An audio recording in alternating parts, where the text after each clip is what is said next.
Welcome to Jfire Radio, everybody. New age of business, success, tips and secrets. This is where people come to hear all about the new age of business. And I've got two home-based business experts with me, Aaron Byerlee, Craig Schulze. Welcome this morning. Benjamin. Hey, Ben. How's it going? Going good. That's good. You're looking a little relaxed this morning. Yeah, thongs on, shorts, T-shirts, how we roll in the new age of business. Or is that just normal for you? It's every day.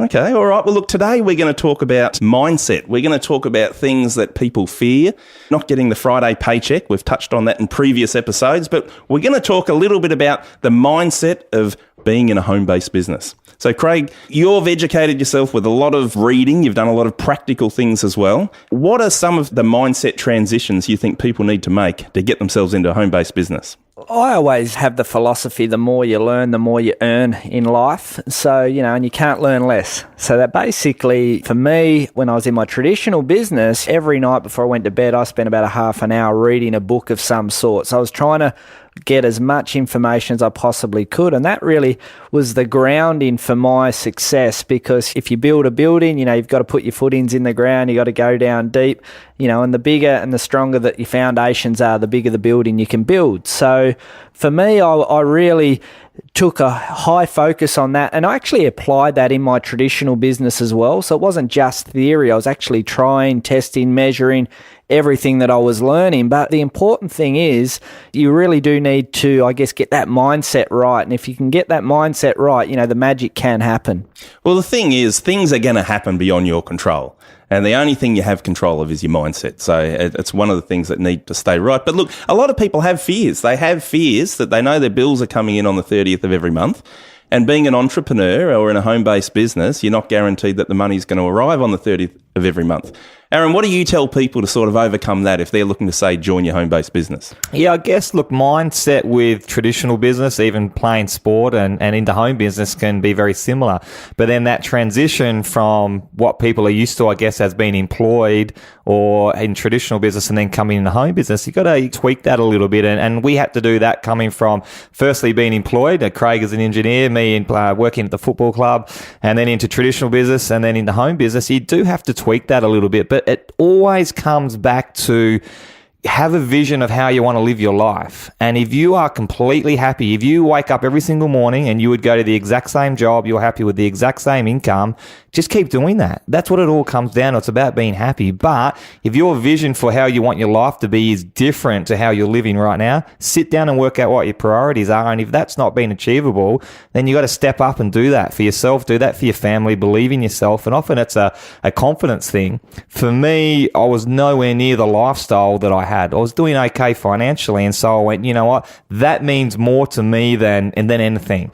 And so if it means enough to you, if you have that burning desire, if your why is big enough, the mindset will come. So find a mentor, sit down, write down your goals, have that vision, and then say to yourself, failure is not an option. And as Craig said, it's about learning. I always draw a line graph for people when I'm training them up in the beginning and say, look, this axis is your desire. I can't teach you that. You've got to have that. So you've got to dig deep within yourself to find that burning desire. Then the other axis is knowledge.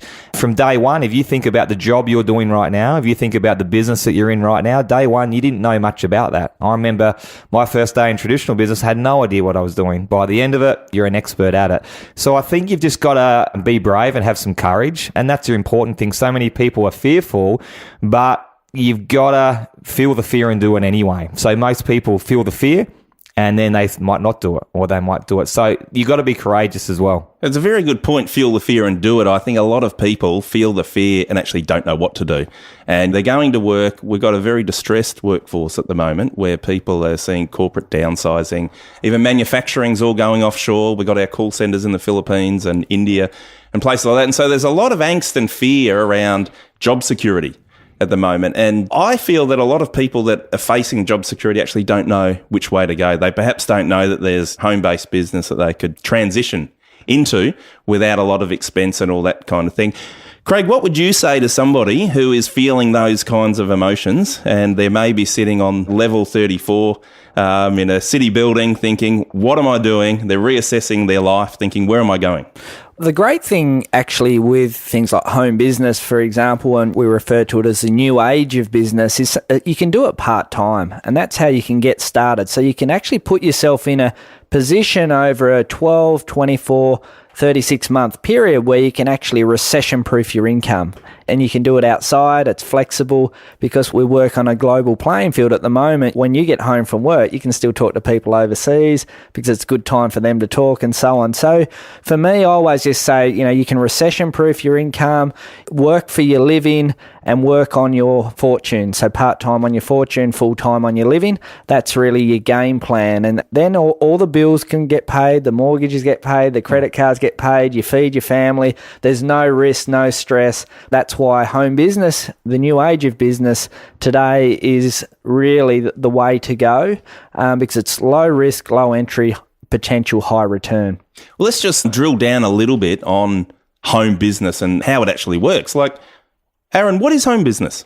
Well, home business comes in lots of categories as well. So that's the other thing. So someone's sitting there on level 36 and going, that's it. That is it. Tomorrow I'm finding something where I can do from home. I'm going to have a lifestyle business. But then we start looking at, that home business category. And I guess the first thing that comes into people's mind is, well, I'm sitting at home building a business with my laptop and I might be sitting out in the patio. Yes, that is great. That's what we do. But then am I doing an eBay business? Am I doing internet marketing, ebooks? Am I doing a franchise? And there's so many different umbrellas underneath that home-based business. So for us, we went on a journey and we talk about that person that draws a line in the sand to transition from life. Funny story, I'd 10 o'clock at night sitting in my gym. Where do you turn to when you need answers? You turn to Dr. Google. And I literally wrote in Google, best residual income home business. And I just started there, but I had such determination that I was going to find something. But look, I didn't just wake up the next morning, start a home business and was successful, 2 days later.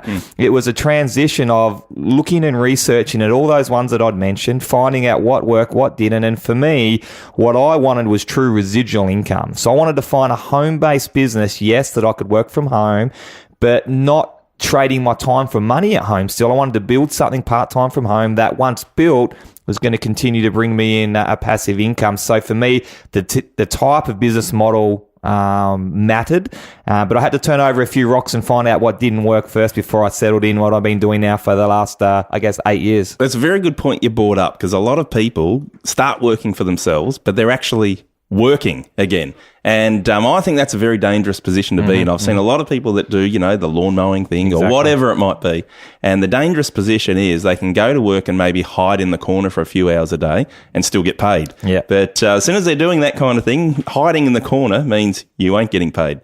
So you spoke about residual income. Do you want to just expand a little bit and explain what is residual income for someone that perhaps hasn't heard that term and how you can actually earn some residual income? Yeah, well, I'm pretty upfront and honest with people about residual income, and in its actual essence, it's actually an oxymoron where you go, right, you're going to have to put your head down and work hard for this residual income. And people are like, hang on, isn't residual income where I'm sitting on the beach or when I'm making money while I'm sleeping? Yeah, sure, that's the definition of it, but home business is still business. So you've still got to put in that work. The good thing is you're busy anyway. So why not get busy, like what Craig said, part-time on your fortune and do that part-time business from home. Now, what we've been able to achieve, which was a deliberate decision for a lifestyle, is, we're going to do a home business, but we're looking for a residual income. So if we don't work, that money keeps on coming in consistently, residually, and while we travel around the world, while we do sit on the beach, while we do sleep. Now, that's taken us, over the last few years, we've put our head down, we've worked hard, we've built a platform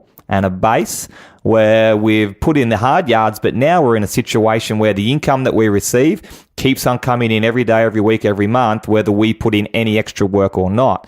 Now, we're currently at the stage where we want that residual income to increase. Okay. So we're still putting in that work. But the thing is, you've got choice. That's the real definition. You got choice whether you go to work today or not. Whether you're going to put in 100 hours this week or you're going to spend time with your family, whether you're going to travel the world, whether you're not. And I think that's really what it comes down to. What people are really looking for out there is to be happy and what their priorities are. And I say to people, the best way that you can do that is have a level of income to give you choices. But if you've got residual income, then maybe your priorities are your family. You get to spend more time with your family. Maybe your priority is starting a charity. You're really passionate about charity. Well, if you had $250,000 a year coming in residually, would that give you enough income to support your family, feed your kids, put them through school, and allow you the time to go and do that charity? So residual really frees up your time to do what your priorities are. Okay. Now, Craig, I was going to ask you this question. And if somebody was either in a job, and you guys have both mentioned that you can start a home-based business part-time and transition into a great residual income, how long, and I know this is a really open-ended question, how long is it going to take somebody, say, before they leave their job, if they were doing certain things consistently? And what would those things need to be? Well, for starters, I always say to people, when you come across people in their job, they want to get out of it. The real question always gets down to, I don't have the time. And every person says that. And I always say, you know, if you were as busy as Aaron and I when we first made that decision, we were getting up at 10 to 5 in the morning, getting home at 8, 9 o'clock every single night, but we still found the time. And that always gets down to your priorities. So what are you going to sacrifice? You know, I was talking to a guy the other day and he said, mate, I want to do this, but I'm busy. And I just asked him the question, define your busyness. He said, you know, I'm in my 30s. I go out on Friday night. I love playing golf, go out with the missus for dinner. I said, mate, if you really, really, really want to get ahead in life, you're going to have to make a sacrifice of something there to free up the time to be able to do it. And it gets back to your priorities. So for people I hope you didn't choose the golf over the missus, though. That's the only thing. Well, I haven't asked that. Priorities right, hey? I haven't asked that question yet. But for me, I always just say the easiest thing to give up in the evenings watching TV, because that absolutely can suck the life out of you. So I always say start 5 hours a week. You know, start 5 to 10 hours a week, because that's, you know, realistically 2 hours a day and not doing anything on a weekend. And if you don't want to do that, make it your weekend where you do start doing it. But you can transition over, a 12-month to 36-month period. So you're really putting in a 3, probably up to as far as when Aaron and I coaching people, up to a 5-year game plan. And I always say, the 5-year game plan, you know, if you were able to do that for 5 years and actually then be able to live life on your terms, would you do it? And if they say, of course I would, I say, well, we can work together then. Okay, well, they're going to be 5 years older in 5 years anyway, so it's not like they're wasting any time. So, okay, so we're talking like it's a long play in the sense that they'd spend up to 3 to 5 years to do it. Now, those things that you're talking, the sacrifices, the no TV, I see most people on iPads and smartphones sitting in front of the TV anyway, so I'm not sure what people are watching. But just explain, how many hours a day of consistent effort would you encourage people to be putting into something like this? And should they block out the same, I mean, discipline's a great thing for success. Should they actually block out the same time of the day, couple of hours? Like, what would you suggest, Aaron? Yeah, I like to sit down with people when I'm mentoring, and I say, actually work out your time. Don't just say, 15 hours. They sit down and work out what is your family time, what is your job, what is your sporting time, and work out how much time you have to put into this home business and give me an exact number. But I just think the key is consistency. So whether that is 5 hours, 10 hours, 20 hours, the key is to be a bit consistent. It doesn't matter whether it's the same time every day, but just do something every day. Some people try and have the mentality is I'll put in 20 hours, but I'll just do it over the weekend. You know, I figure if you've got some sales, if you've got a team, if you've got follow-ups to do from Monday to Friday, you've lost that person. So I think the key is consistency, no matter how much time you're putting in. But again, we're talking about a business, and a business will always give you the best return based on, you know, the input that you put into it. So I like to sit there with people and just work out a roadmap for them. Schulze, do you have something to say on that? Yeah, and Aaron and I, when we are mentoring people, we define time in terms of just general time and productive time. There's so many people out there think that they're working on their business just because their phone's open or their internet's turned on, or, you know, they're chatting on Facebook. You know, we actually define productive time as only time you can count. So the reality is, if you're doing 5 hours of phone calls to people interested in your product or service, that is something that you can really, really do. But most people classify their 5 hours as thinking about the business, or it's got to be producing a result. And that's how we define the word time. Yeah, a lot of people get ready for business. They go to Officeworks and get the new business cards and the letterhead, and they get the new website or whatever it might be, and they can't actually make a phone call until all these things happen. So that's a really good point. Okay, so let's describe the type of person that fits this profile that might want to do it. And I know that this is really, really broad, because you have older people, younger people, school-age kids, and also men, women, the whole kind of thing. What would you say is like a stereotypical profile? Yeah, look, I'd say this type of industry is absolutely for everybody, but it's not for everybody, if that makes sense. So it makes no sense at all. Let's start explaining yourself. Yeah, so to make sense on that topic is basically anyone can do this, but you've got to want to do it. So what I look for are go-getters, and that can fit into any category. And you can come from someone that used to be negative, used to be down and out, used to just go to 9 to 5 job, go to the pub, and that was their life. But then something switches. They read a book, they hear a seminar, and you can learn the mindset. You can learn everything you need to be in business. But what I generally look for are people that if I say, "G'day, how you going?" and they're saying to me, "Yeah, great, everything's great. I'm organising this, I'm organising that. Life's awesome." They're the sort of people I want to talk to and say, "Hey, check out this home business." People that you say, "How you going?" Life's terrible. That's my legs hurting again, and I've got these 2 jobs. I've been peak hour the people that suck the life out of you. Yeah, perhaps they've got a long way to go on mindset, and I'm not saying they can't do it. So, look, stay-at-home mums is a huge growth area at the moment in home business. Stay-at-home mums are coming home. They don't want to go back to work. They want to be home with their family, but financially for that family, perhaps they can't afford to do that. What's my alternative? I need to find something I can do around picking the kids up from school that's going to give me a return so I don't have to go back to work. And they're a great niche. But anyone that's an entrepreneur, you might be making 6-figure income, but you're going to work when your kids are asleep, you're coming home when your kids are asleep. So their drive is time and residual income. All walks of life can do this. We've got people that have been plumbers, CEOs, stay-at-home mums, firemen, policemen. But you're really looking for those traits of, yep, I'm putting up my hand, I have desire, I have determination, I've got hunger, I'm never going to give up, and I'm coachable. What do you suggest? So it does come down to that right person. They can learn the rest. So what you're saying is the right mindset, the skills can be trained. Absolutely. And that's what I think one of the biggest fears that people have is they're going, well, I don't know anything about that. Who's going to teach me? And, it comes back to that number one principle of being successful. Find a good mentor that you don't have to pay $1,000 or $2,000 a month for. Someone that's going to show you how to be successful step by step with a system that they can train you for free with the right intentions. I think that's step number one. So don't be fearful that you don't know what you don't know, because it's all teachable. It's funny, I always say to people, babies didn't get the manual on how to walk and study it before they get up and go. Yep. Have you got anything to add to that, Craig, on the type of person and their mindset and personality traits that you look for? Look, I always just think about, there's people everywhere and everyone is doing something different in life. But as Aaron says, I look for open-minded, hard-working, go-getting people, action-taking people. Like I always put those as my priorities of the people that I like working with, because some people, it doesn't matter what you say to them, they will basically tear it down. There's that level of skepticism and cynicism. They'll actually, if you gave them a gold brick, they'd say, "Oh, gee, that's too heavy." And they think that the sky's falling in too. So, I always say the people that have got that open mind, go-getting, hungry, they've got that success ingredient built into them, they always take precedent. It doesn't matter whether they're in the corporate world, whether they've been bankrupt, whether they've had success in traditional business, lawyers, dentists, whatever, stay-at-home mums, party planners, they're great home business people as well. So, I always look for that key ingredients rather than what they actually do. Yeah, and it's got a real human element to it too, doesn't it? Like home-based business, rather than being all corporate, shirts, ties, all that kind of thing. It's a real human element. And just one of the other parts, the fears that often people have is, when they get involved, you've got to understand that it is still a business and you're still going to have good days and bad days. It's going to be up and down.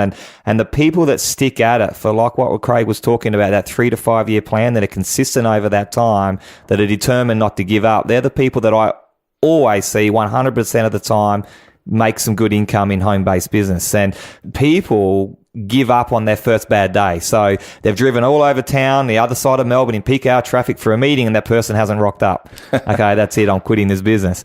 Does that actually happen? Come on. Look, it's happened to us. We might even do an episode on the top 10 funniest stories in home business where it hasn't worked out for us and reasons why we should have quit in week 1. We might do an episode on that, and they are funny stories. I think I'll make a note of that. Make a note now. That's a great one. But again, our why was just too big to give up, and they're the sort of people you look for. Often people want to bring them down as well. So someone's got started in a home business and they start telling their friends about it. Jealousy kicks in, the tall poppy syndrome. They're saying, "Oh, don't do that. That's a scam," or "That won't work," or "My friend tried that and wasn't successful at it," and bang, they've quit. Okay, you got to have a stronger mindset than that and understand that, hey, are your broke friends telling you that? Yeah. And you've got a rich mentor that's teaching you how to do it. And that's one of the big reasons I see too people quit too easy, because they're worried about that popularity of life contest. Hey, we're not in high school anymore. Your family's future is more important to you. And I guarantee you, when you've got your own yacht and you're cruising around the Caribbean, you're going to have more friends than you ever had. So that's a real thing that people have just got to get past. You're doing this for your family and you know that it's going to work. Stick at it. Don't give up and you'll get there. And if you can see somebody like you guys